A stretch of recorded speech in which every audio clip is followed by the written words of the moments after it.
Buenas. Bueno, pues este vídeo lo voy a dedicar a intentar explicaros un poco cómo realizar el comentario de texto del manifiesto de Zimmerwald, porque algunos de vosotros, este comentario tanto lo he puesto en cuarto como en primero, de los dos grupos, me habéis planteado que tenéis dudas sobre cómo realizar este comentario. Voy a repasar brevemente cómo se realizan los comentarios de texto. Os ajustaré un documento a este respecto. Recordáis que los comentarios de texto constan, digamos, de 4 partes. Por un lado, clasificar el documento, señalando si es una fuente primaria o si es una fuente secundaria, y señalando también su temática, si es una temática política, si es una temática ideológica, si es una temática social, si es una temática cultural. En ese apartado de clasificación hablar también, siempre que se conozca, y en este caso está firmado, se puede buscar información sin problemas, si se tiene internet o si se tiene una enciclopedia, señalar el autor y explicar un poco quién fue el autor. Posteriormente, un siguiente apartado tiene que hablar del contexto histórico. Es decir, en qué época se produce este documento, a qué acontecimientos históricos, a qué procesos históricos está relacionado, está vinculado, ¿no? Si es un texto que nos está hablando, pues, de la guerra del opio, ¿no?, en China, tendrá que hablar un poco del contexto histórico del colonialismo, ¿no?, y más específicamente del contexto histórico del reparto de China por las potencias imperialistas, ¿no? Si yo me encuentro con un documento que me está hablando de la huelga de la CNT en Barcelona en 1919, la canadiense, pues tendré que hablar un poco de la España de 1919, de la restauración, o tendré que hablar un poco de qué fue la CNT, la historia de la CNT, la ideología de la CNT, es decir, el ambiente histórico, el contexto histórico, el marco histórico en el cual se escribe ese documento, ¿vale? Entonces tenemos dos apartados: clasificación, si es fuente primaria, si es fuente secundaria, qué temática tiene, cuál es su autor, y contexto histórico. El siguiente apartado es un análisis y una explicación del texto. Si yo tengo que explicar a quien me lea mi comentario qué ideas existen en ese texto, qué ideas principales, qué ideas secundarias. Si queréis hacer esa distinción, yo no la hago mucho, pero al final me tenéis que explicar qué dice ese texto, qué ideas dice ese texto, qué puntos trata ese texto, qué se saca de ese texto, qué opiniones está expresando ese texto, ¿no? ¿Qué ideas existen en ese texto, básicamente? Y explicarlas. Es decir, añadir en la medida de lo posible algo de información sobre aquellos aspectos, puntos, contenidos que existen en ese texto y que información que no aparezca en el mismo. Información que podéis encontrar en mis apuntes, información que podéis encontrar en internet, información que podéis encontrar de vuestros conocimientos previos, pero que en última instancia lo que hagan es aportar más cosas de lo que dice ese documento. Ahora vamos a ver, luego hablo un poco del manifiesto de Zimmerwald, cómo se puede realizar esto en la práctica. Y por último tenéis un apartado que es un poco más libre, que es una conclusión. La conclusión, ¿cómo se puede enfocar? Se puede enfocar haciendo un pequeño resumen de todo. Una conclusión se puede enfocar dando, digamos, una opinión más o menos personal, sin pasarse de listo, ¿eh? Sin pasarse de listo. Una conclusión es un apartado un poco más libre, ¿vale? Ahora nos vamos, digamos, al caso concreto del manifiesto de Zimmerwald. Bueno, el manifiesto de Zimmerwald, ¿qué fue? Vale, pues fue un texto que surgió en una reunión de socialistas europeos que tenían en común que se oponían a la guerra. Mientras la mayor parte de la internacional socialista de los partidos obreros habían traicionado sus ideales y habían participado en la guerra, del lado de sus respectivos gobiernos hubo algunas minorías revolucionarias que no. Y se reúnen en Zimmerwald y realizan un manifiesto. Vale, entonces vamos a clasificarlo. Primero, ¿es una fuente primaria o secundaria? Es una fuente primaria, recuerdo, si es algo que alude a el presente. Es un documento contemporáneo a esos hechos. No es algo que nos esté hablando de un pasado, sino que es una fuente original de esa época. Yo tengo, por ejemplo, aquí un libro que se llama El siglo soviético, ¿no? O al revés, siglo soviético. Esto es un documento que nos habla de la historia de la Unión Soviética. Es una fuente evidentemente secundaria, se ha realizado con posterioridad a los hechos de los que habla. Se ha realizado sobre el análisis de otras fuentes primarias. Ahora, si yo me voy a la Constitución Soviética del año 36, estaré hablando de una fuente primaria. Si yo me voy a la carta que escribe un soldado soviético en la Guerra Civil Rusa, pues yo me estoy hablando de una fuente primaria. Ahora, si yo lo que cojo es un artículo que ha hecho un tío en 2018 sobre cartas de soldados rusos en la Primera Guerra Mundial o en la Guerra Civil Rusa, yo estoy hablando de una fuente secundaria. Las fuentes primarias pertenecen a su época. Las fuentes secundarias se han realizado con posterioridad a esa época. La han realizado sobre todo historiadores. Entonces yo creo que es bastante claro, ¿no?, en un documento de estas características, que nos encontramos ante una fuente primaria, porque es un documento original de su época. Si yo, por ejemplo, os hubiera mandado un comentario de un libro que me acabo de leer sobre el manifiesto de Zimmerwald, ¿vale? Pues ahí estaríais hablando de una fuente secundaria, porque estaríais hablando de algo, de un texto que se ha escrito 100 años después sobre lo que sucedió aquel día en Suiza, en la localidad suiza de Zimmerwald. Pero no es el caso. El caso es que estamos ante una fuente original, una fuente de su época y por lo tanto una fuente primaria. La temática del texto yo creo que no es muy difícil sacarla, ¿no? Pues una temática política, ideológica. Vosotros lo leéis y ya concluís, digamos, qué tipo de temática tiene, no es muy difícil. Respecto al autor del texto, pues, por un lado podéis hacer un breve resumen de que fue la conferencia de Zimmerwald, porque en última instancia hay una autoría colectiva detrás, pero digamos el que lo redactó fue Trotsky. Habláis brevemente de Trotsky. Podéis encontrar información sobre Trotsky en internet. Nos vamos al análisis, nos vamos al contexto histórico, perdón. En el contexto histórico de este documento, ¿valdría hablar de la Primera Guerra Mundial en general y hacer un breve resumen de la Primera Guerra Mundial? Porque al final es un documento vinculado a la Primera Guerra Mundial. Sí, valdría hacer eso. No estaría mal. Estaría bien. Lo daría por válido. Ahora, ¿sería lo más correcto? Yo creo que no. Porque de lo que tendremos que hablar es de aquellos aspectos del contexto histórico de la Primera Guerra Mundial más directamente vinculados con el manifiesto de Zimmerwald.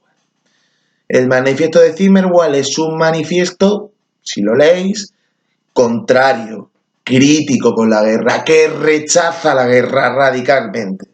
Entonces, ¿en qué aspectos del contexto histórico yo me centraría? Pues en aquellos aspectos que nos hablan de las consecuencias claramente negativas del conflicto.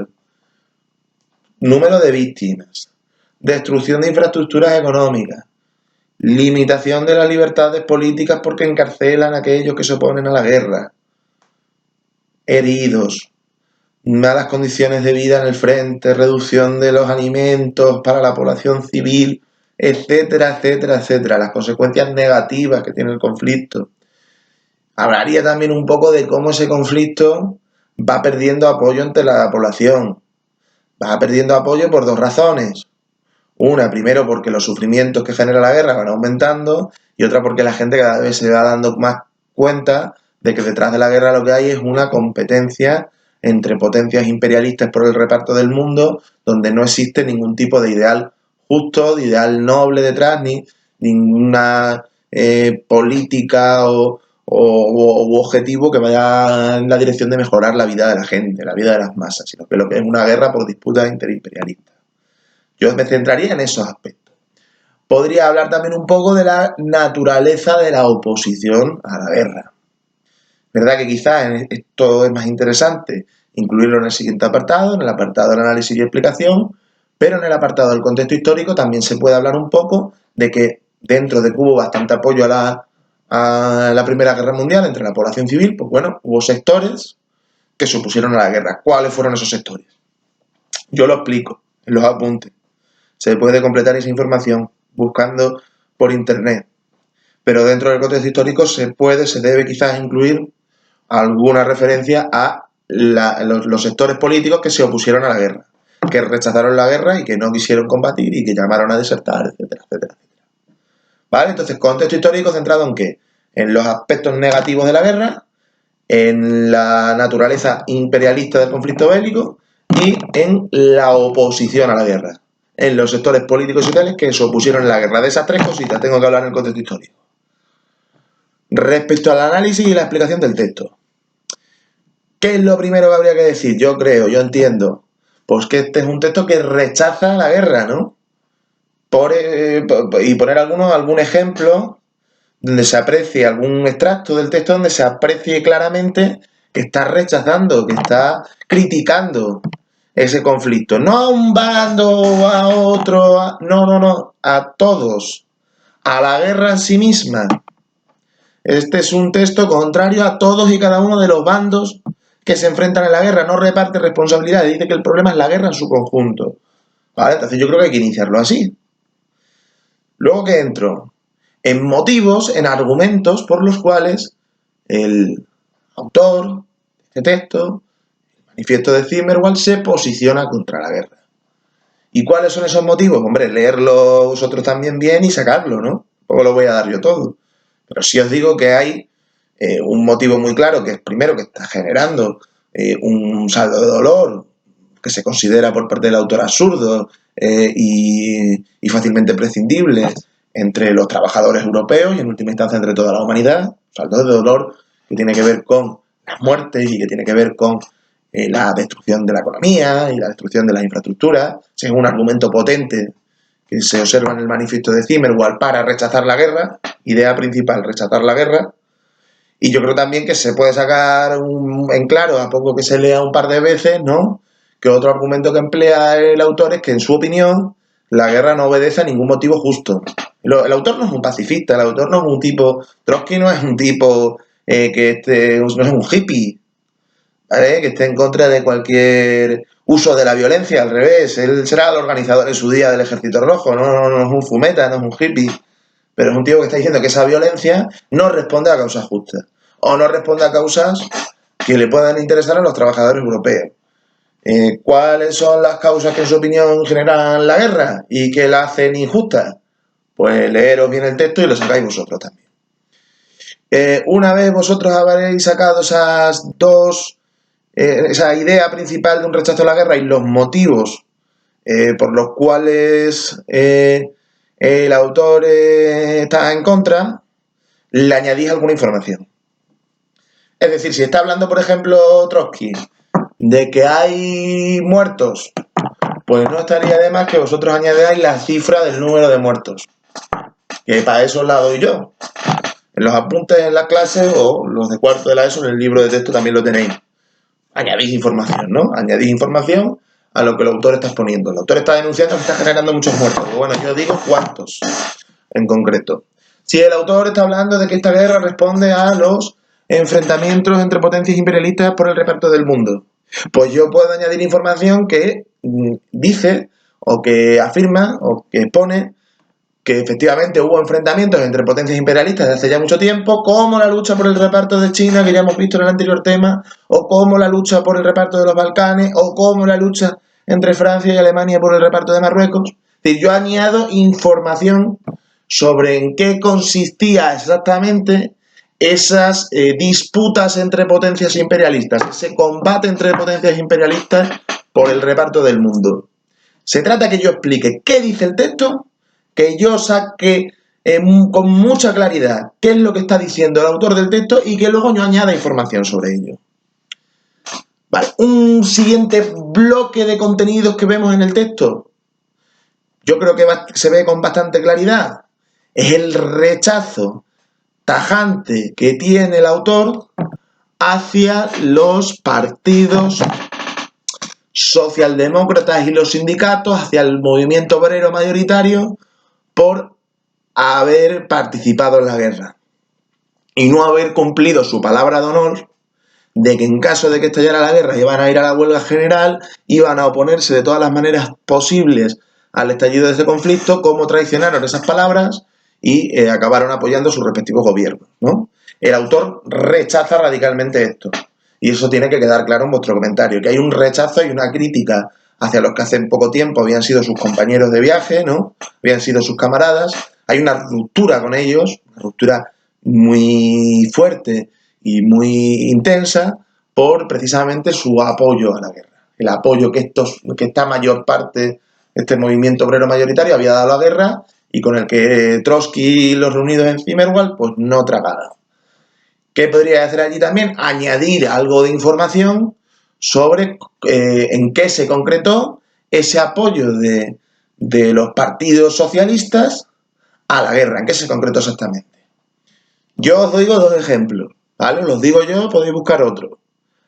Por un lado, en Inglaterra, como el Partido Laborista, que era un partido también de clase obrera, entró directamente en el gobierno con un ministerio, ¿vale? Otro ejemplo muy claro, como en Alemania, los diputados del Partido Socialdemócrata Alemán votaron los créditos de guerra, votaron los presupuestos de guerra, salvo uno, Karl Liebknecht, el último mohicano del internacionalismo proletario, ¿vale? Entonces, ¿qué tenemos de momento? Pues un texto que rechaza la guerra por una serie de motivos, sacarlos vosotros y exponerlos, y un texto también que rechaza a aquellos socialistas, a aquella parte mayoritaria del movimiento obrero que sí había apoyado la guerra. Tanto con la primera idea, es decir, la idea de que se está rechazando la guerra en ese manifiesto, como con la segunda idea, es decir, el rechazo también que expone el autor hacia la parte mayoritaria del movimiento obrero que ha participado en la guerra. Una vez exponéis esas ideas, vosotros también tenéis que añadir algo de información para hacer un comentario rico, ¿vale? Algo de información sobre la cuestión A y sobre la cuestión B. Por último, ¿cómo concluye el autor del texto? Realizando un llamamiento a la lucha, a la movilización, ¿no? ¿De qué tipo? Bueno, pues leerlo también vosotros y sacarlo, ¿no? Un llamamiento que en cualquier caso invita a los trabajadores a que peleen a favor de la paz, a que cesen de luchar contra sus enemigos militares, los enemigos que les marca su Estado, ¿no? Que los empiecen a tratar no como enemigos, sino como hermanos, y que peleen por la paz. Como punto final, y para dar el broche de oro al comentario, yo os planteo que en Zimmerwald hubo dos posturas. Hubo un debate interno en esa conferencia. Por un lado estaban aquellos como Lenin, como los bolcheviques rusos, que decían, convirtamos esta guerra entre potencias imperialistas en una guerra civil entre la burguesía y el proletariado. Hagamos de la guerra una revolución. Y además este grupo lo que defendía era la derrota de su propio país. Y le decían, ojalá pierda Rusia si son rusos. Ojalá pierda Alemania si son alemanes. Eso se le llama derrotismo revolucionario. Luego había otra postura, más moderada por así decirlo, que decía, no hay que defender la guerra, no hay que apoyar la guerra, pero hay que limitarse simplemente a luchar por la paz. No podemos hacer un llamamiento a que la gente, digamos, en fin, los trabajadores franceses, pues por ejemplo, boicoteen el esfuerzo de guerra francés buscando la derrota de su propio país. No nos pasemos, ¿vale? No eran tan radicales en su oposición a la guerra como los bolcheviques rusos, por ejemplo. Entonces yo lo que planteo es, diciendo que existía ese debate, que vosotros saquéis del texto qué posición predominó, ¿vale? Si predominó la posición de Lenin, que pretendía transformar la guerra imperialista en una guerra civil revolucionaria, o si predominó la opinión de los pacifistas, por así decirlo, que simplemente decían no a la guerra, sí a la paz, pero tampoco vamos a pedir la derrota de nuestro país, ¿no? Eso sería pasarnos de frenada. Pues nada más, iba a decir si os ha gustado la verdad y no sé qué, venga, que sea una tontería. Ya está hecho, ¿no?